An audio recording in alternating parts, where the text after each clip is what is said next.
Juste avant que la vidéo commence, tu dois absolument savoir que tu peux récupérer une formation gratuite Assure ton bull market comme un pro et en plus de ça un accès VIP au contenu exclusif.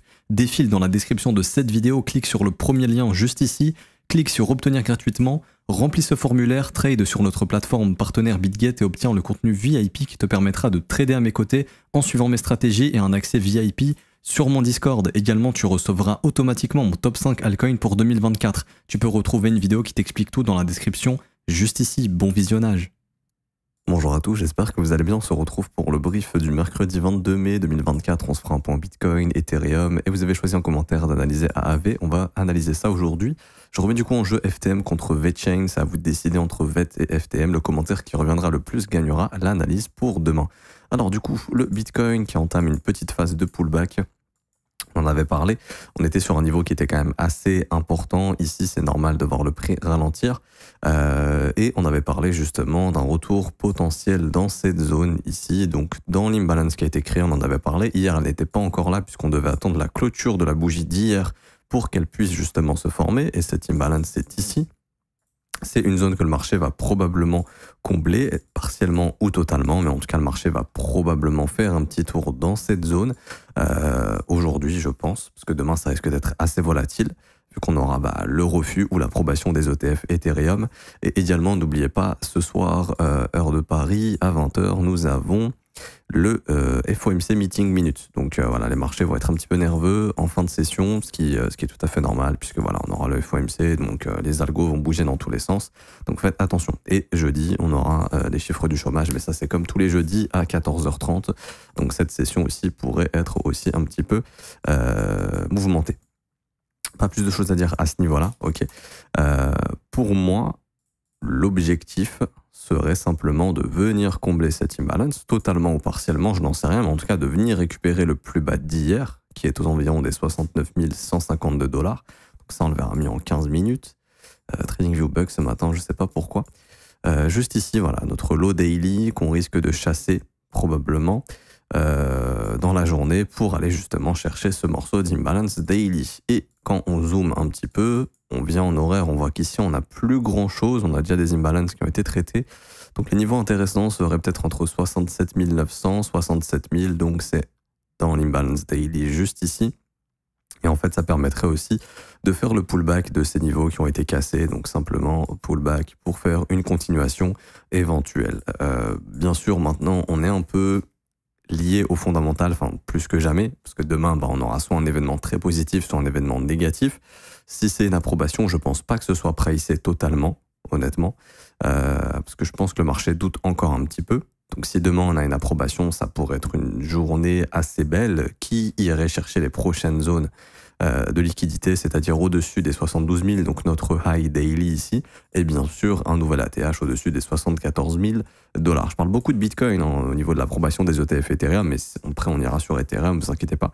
Mais c'est un peu la même chose, c'est-à-dire que s'il y a une approbation pour Ethereum, c'est bullish également pour le Bitcoin, tout simplement.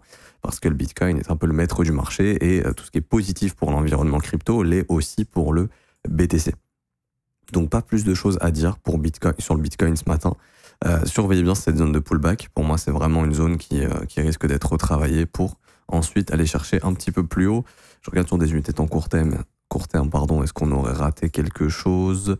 Ouais, je vois une zone ici qui peut être éventuellement intéressante. Ouais, on pourrait essayer de reprendre appui sur cette zone ici pour repartir plus haut. Donc ouais, vraiment la zone des 68 000, 67 000, ça va être la zone assez intéressante à surveiller pour voir une continuation haussière direction l'ATH. Je pense que l'objectif maintenant c'est l'ATH, à moins qu'on ait un refus des ETF et que du coup le prix soit revenu sur cette giga résistance ici.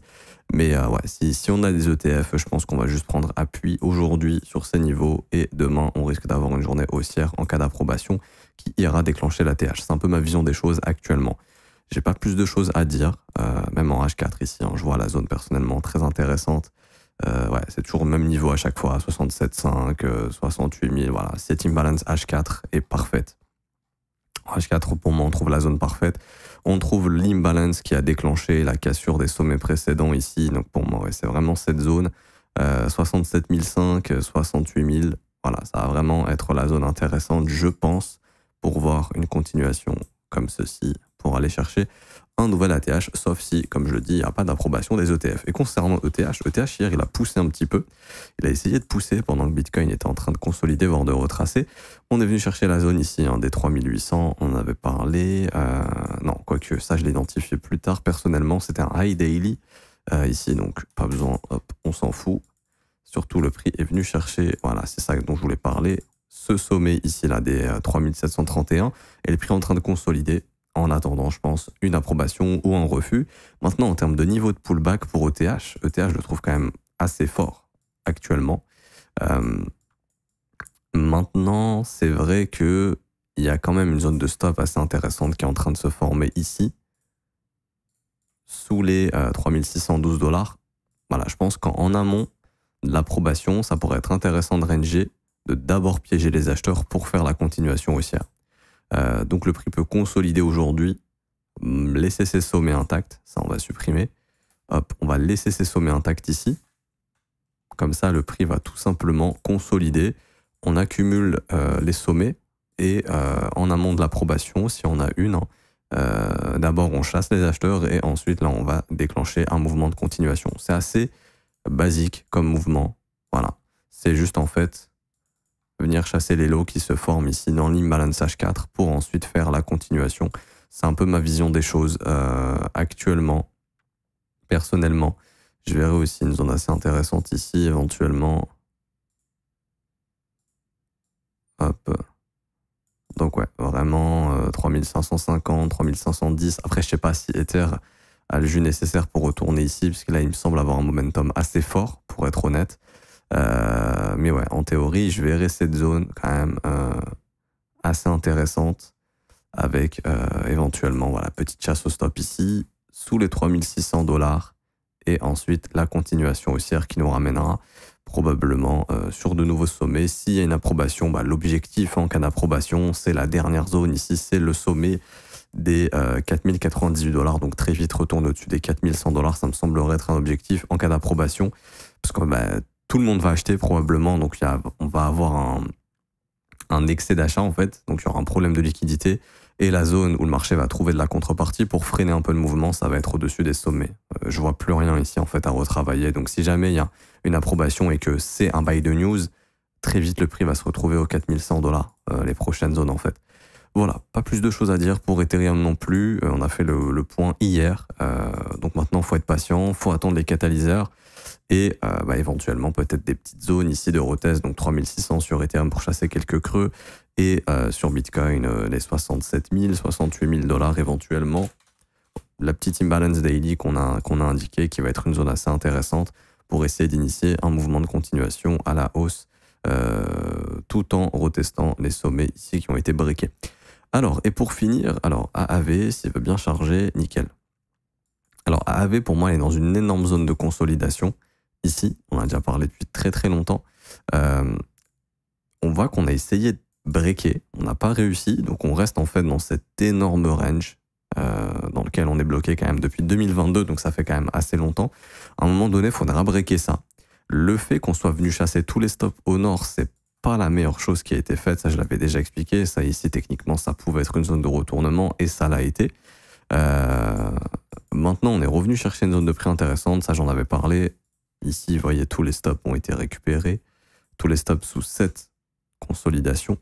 On est venu dans l'imbalance weekly, donc quand il y a eu un événement de liquidité, c'est-à-dire un black swan un petit peu, enfin le marché l'a pris comme un black swan quand il y a eu le conflit entre l'Iran et Israël, on a eu justement un spike de liquidité, c'est-à-dire que tout le monde a vendu en même temps, il n'y avait pas de contrepartie, et le seul endroit où on pouvait trouver de la contrepartie assez rapidement, c'était ici dans cette zone. C'est pour ça que le marché, justement, s'est freiné dans cette zone. Parce que là, il n'y avait rien en fait, il n'y avait rien du tout. Donc c'est pour ça que le marché est venu chercher cette zone. Maintenant, concernant AV, on voit à nouveau une consolidation, et j'en ai déjà parlé sur plein de crypto-monnaies, de cette consolidation, pour ceux qui suivent un petit peu les briefs, quand on a vu Arbitrum, Aptos, je ne sais plus lequel des deux, en tout cas j'ai vu les deux avec les élèves, mais je crois que j'ai vu Arbitrum, pardon, j'ai fait le mélange des deux, Arbitrum avec vous sur YouTube, on a eu justement un range sur toutes les cryptos en fait, et ce range est en train d'être résolu au nord. Comme je vous l'ai déjà expliqué plein de fois, la question c'est pas forcément la résolution, c'est ce qui se passe après. Ok, le plus important, c'est ce qui se passe après la résolution. Et je vous ai déjà dit plein de fois que si le marché décide de d'abord aller au nord, il n'y a pas d'entre-deux. Faut casser le range, faut pas retourner dedans. C'est-à-dire que là, à AV, en fait, on a de nouveau un range dans lequel les stops ont été pris au nord, ici, et où les stops acheteurs sont pour l'instant intacts dans le bas du range. C'est-à-dire que si le marché trouve pas de force pour s'installer au-dessus du range et venir travailler toute cette imbalance, la breaker, etc., il se passera en fait exactement la même chose qu'on a eu ici. C'est-à-dire qu'ici, on avait un range qui s'est formé. Regardez ce qui s'est passé. Le prix, il est venu chercher les sommets juste là avant d'initier un nouveau mouvement baissier. Et pareil, on avait tous les stops des acheteurs ici qui ont été complètement défoncés et le marché fait de continuation baissière. Donc c'est la même chose qui pourrait arriver. Je ne sais pas si ça va arriver, honnêtement, je vous le dis. Mais mouvement baissier, range, chasse des stops au nord, continuation. Mouvement baissier, range, chasse des stops au nord, continuation. Et à ce moment-là, l'objectif pour moi serait de faire une figure de Wyckoff qui serait un spring. Okay, et c'est la phase finale d'une accumulation. C'est-à-dire que le prix a accumulé pendant très très longtemps, mais il a laissé tous les creux ici intacts. Vous voyez, tous les creux sont intacts ici. Et le spring de Wyckoff, c'est la phase finale d'une accumulation avant un pump, c'est-à-dire on fait le dernier dump ici, où on vient récupérer tous les stops. Et là, on a le spring de Wyckoff avec la réintégration. Et ensuite, on a un gros pump parce qu'on a la cassure finale de cette zone de consolidation. Par exemple, c'est ce qu'a fait Link, j'en avais parlé à l'époque. Justement, à ce moment-là, c'était une bonne opportunité. Le Link, c'est exactement la même chose. On avait fait justement une grosse zone de conso. Et comme je vous disais, le mieux dans ces cas-là, c'est de d'abord venir chasser au sud. C'est ce qu'a fait Link ici.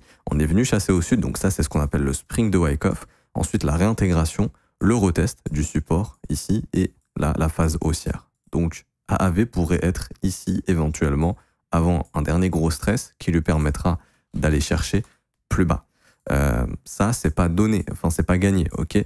Pour moi, il faut absolument surveiller la résolution de ce range, parce que là, on pourrait avoir une belle structure qui pourrait se former en cas de vrai breakout sans réintégration, et ça pourrait être le début d'un nouveau rallye. Par exemple, s'il y a l'approbation des ETF sur Ethereum et qu'on regagne beaucoup de stablecoins, ça aussi, c'est un indicateur à regarder, hein. L'impression de Tether, on voit que depuis avril, il y a quasiment plus d'impression comparé à ce qu'on avait avant. Ça rend compliqué les achats d'altcoins. Enfin, il y a moins de liquidité qui va dans le marché, donc on ne peut pas alimenter toutes les altes, sachant qu'on a créé des millions d'altcoins ces dernières semaines. Donc on a un problème de dilution, c'est-à-dire qu'on a trop d'offres et pas assez de demandes parce qu'on n'a pas assez de nouvelles cryptos, on n'a pas assez de nouveaux stablecoins, pas assez de liquidité fraîche qui rentre dans le marché. Donc toutes les cryptos ne peuvent pas pumper, le marché cherche les narratifs les plus intéressants. En ce moment, c'est l'IA et les meme coins. Et les noms, il y a des hypes sur la Solana Chain, etc., sur des noms de présidents, voilà, c'est des hypes comme ça. Mais les projets, on va dire, de DeFi, etc., sont pas très recherchés actuellement. Donc ça aussi, c'est à prendre en compte. Le marché n'a plus assez de liquidité pour alimenter toutes les crypto-monnaies, et donc il est très sélectif. Et on voit que, par exemple, la DeFi, c'est pas ce qui est recherché. Donc attention à cet éventuel scénario. Je suis pas bearish sur AAV. Moi, je pense que sur du long terme, AAV, c'est un très bon prix. Okay, si le projet ne meurt pas, etc., tant qu'on reste dans cette phase d'accumulation, c'est un très bon prix. Maintenant, si on vient et qu'on, voyez, si on est venu prendre les stops, on est venu dans cette imbalance, on s'est fait rejeter. Maintenant, si on fait une dernière phase de spring de Wyckoff, là, c'est une opportunité en or. L'opportunité en or, c'est de poser des buy limits ici, sous ces plus bas, sous les 45. Si c'est fil, vous aurez très très probablement le bottom définitif. Vous ne pourrez pas être en drawdown sur cette position, et c'est une position qu'il est très facile de tenir et d'être confortable, dans laquelle on est confortable puisqu'on chope un bottom. Et les springs de Wyckoff sont généralement les meilleures entrées avant une reprise haussière. Maintenant, la question, c'est est-ce qu'on aura ce spring? J'en sais rien, vous en savez rien.